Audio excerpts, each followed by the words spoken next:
Namaskaram.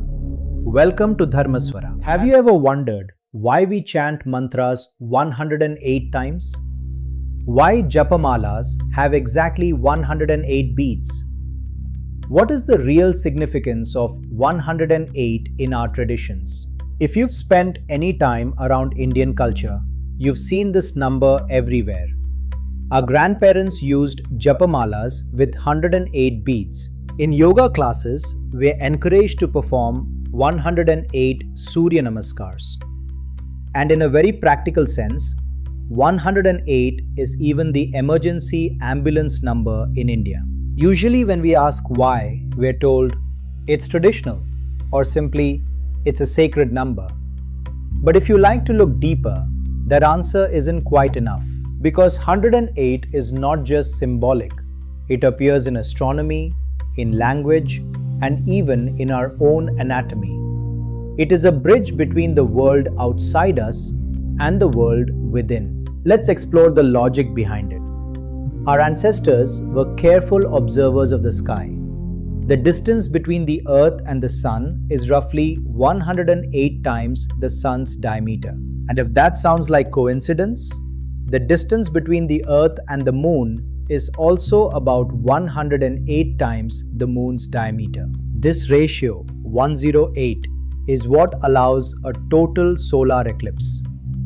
From Earth, the Moon appears to perfectly cover the Sun. It's cosmic symmetry. So when we chant 108 times, we symbolically align ourselves with the same rhythm that governs our solar system. Now let's look at language, Sanskrit. In the Vedic tradition, sound is not just communication, it is vibration. Sanskrit is traditionally described as a complete phonetic system of 54 core sounds. Imagine your voice as a piano. Those 54 sounds are the keys. But there's a second layer.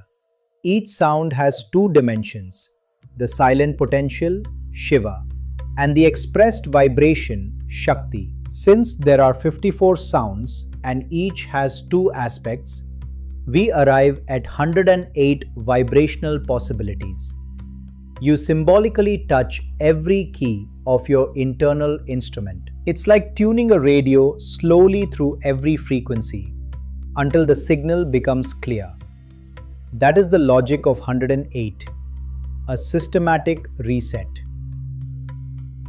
Now look inward. In yogic anatomy, we speak of nadis, subtle energy pathways in the body. Tradition says 108 major nadis converge at the heart center.